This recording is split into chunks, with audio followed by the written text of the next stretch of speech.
Hey, I'm Dr. J. Welcome to my kitchen. Today we're going to make a fast but super delicious sausage ragu with some rigatoni. So quick, all in the Instant Pot. I love it. So just going to add just a couple tablespoons of extra virgin olive oil. I have it on sauté on more. It's already nice and hot. This is just 5 links of hot sausage. I took the casings off. You could use mild, you could use a mixture of both. We kind of like things a little spicy. So I'm going to put those in. And then all I want to do is just kind of break them up. I don't want it like really small pieces. I kind of want chunks with this ragu. So just going to break it up. And then we're going to let this cook till it's nice and browned. It'll take about 5 minutes or so. Okay, so my sausage is now cooked all the way through. This is 1/2 of a large onion that I just diced up going in. You don't want to add the onion at the same time as you're adding the meat, because it won't allow the meat to brown as much because the onion's going to release all its water. I like to hit it at this point with just a little bit of salt. I'm not going to add any pepper today because those sausages are quite spicy. I just don't think we need it. So these will just take just a few minutes. And you know, I didn't drain the sausage. You could. I left the fat in there because I think it's just going to add a lot of extra flavor to our sauce. I always say when we're doing something in a quicker amount of time, we want to get as much flavor into this pot as we can. Because once I seal it up, it's a done deal. So I just want to cook the onions until they get translucent, and then we're going to keep adding layers of flavor. Another thing too, I know some people, tell me they just don't like sausage. That is absolutely fine. You could use ground beef in here. You could use turkey, pork. I mean, a combination of those things. Remember, like when you're cooking, I'm just giving you kind of ideas, but you can use your imagination or what you happen to have in your fridge or what you and your family like. And these are also pork sausages, but some people don't like or don't want to eat pork.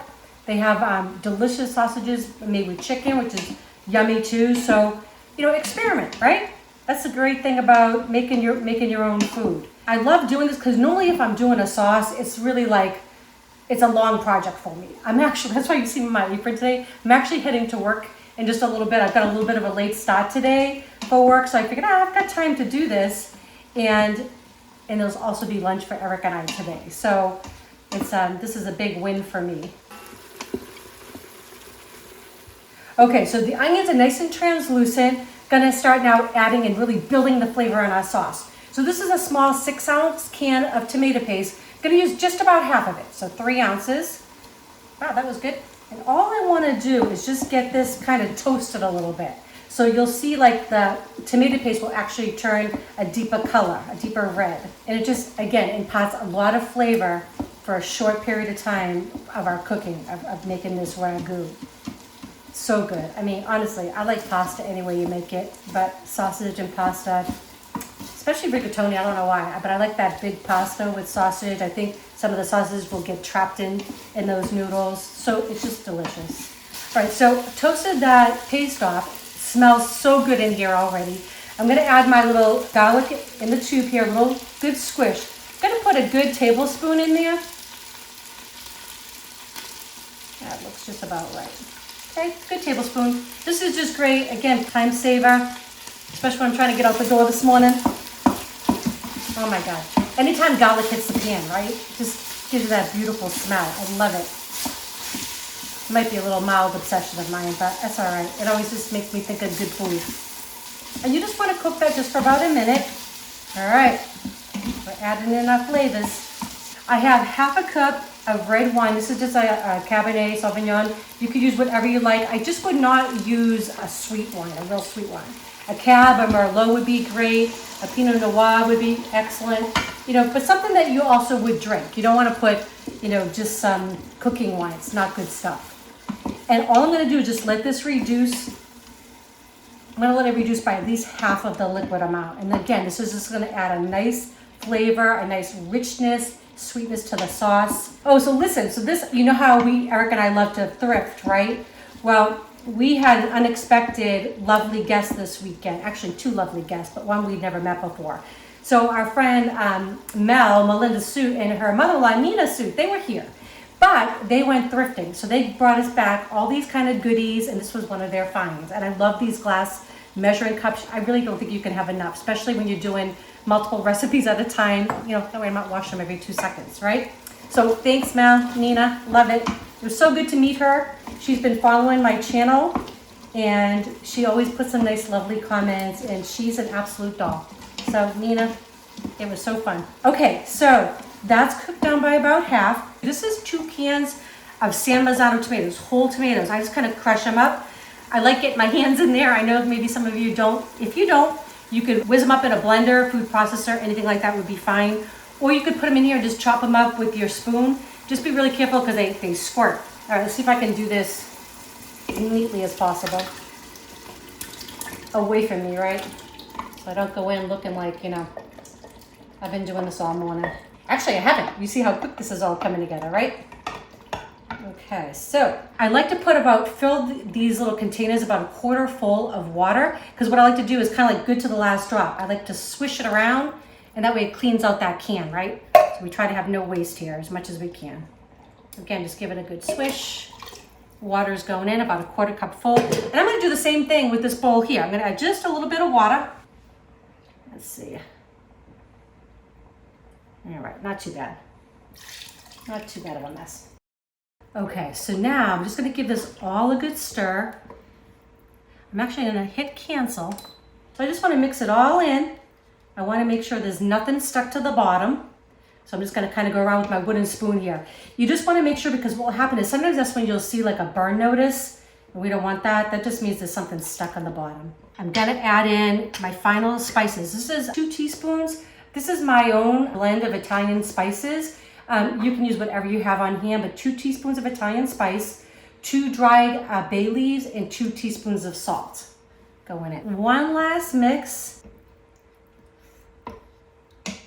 I can't wait for lunch. Get it all combined. So this is gonna be done in 2 steps. So I'm gonna put the cover on. There we go. I'm gonna hit pressure cook. And we're gonna cook this for 15 minutes. It'll take a few minutes for it to come up to pressure. At 15 minutes, I'm gonna do a quick release and then we're gonna add the pasta. So it's a 2-step process. Then the pasta will take 4 minutes to cook and we're gonna have lunch. That easy. Okay, so it's done. So just gonna hit cancel. Now I just wanna make sure we release all the steam. So I'm just gonna hit the little pressure release. Some of them have a button, mine pushes down, some of them slide. Just gonna push that down, let that go. You want all that pressure to release before it's safe to actually take off the top. Okay, so the pin is dropped. Just gonna release here. Oh my gosh, it smells amazing. Okay, just gonna give it all a stir. If you haven't tried an Instant Pot, I know some people are afraid of them. You really should. I never thought I needed one, and now I don't know if I could have my kitchen without one. Okay, this smells really, really good. I still got some texture to the tomatoes, which I like. Like I said, if you want them smoother, you just put them in a blender. That'd be fine. So this is 1 pound of rigatoni going in just like that. I'm gonna give it a stir. Just want to get it all coated. Okay. Yep, just so that they're all submerged. And then the easy thing is we're just gonna put the cover back on, 4 minutes on high. Okay, cover's on. We're gonna actually just now reduce this to 4 minutes. And we're gonna have our pasta dish, just like that. Okay, so 4 minutes is up. Just gonna release our pressure. And we're gonna have pasta. Okay, so now for the reveal. Open this up. Oh my goodness. Okay, just gonna give it all a stir. Smells so good. Oh my goodness. Well, I can't wait to get this in a bowl, my little to-go bowl, and taste it for you. Okay.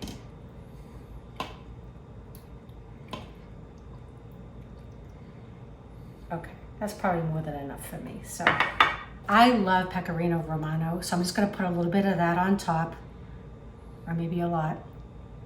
Yeah, okay. I think my coworkers are gonna want some of this, right? Okay, I'm just gonna go right in. I wanna get a little bit of the sausage, the pasta.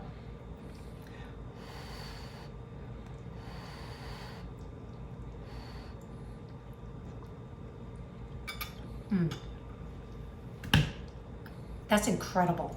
It is so good. Wow, I get the sausage. It's not too spicy, so I wouldn't be afraid of using it all hot if that's what you like. Pasta is cooked perfectly, and you saw how easy it was to come together. So if you like these recipes, please share with your friends. If you haven't subscribed, please do. And don't forget to click the bell so that way you know when our next video is coming out. Hope you enjoy this. Love y'all.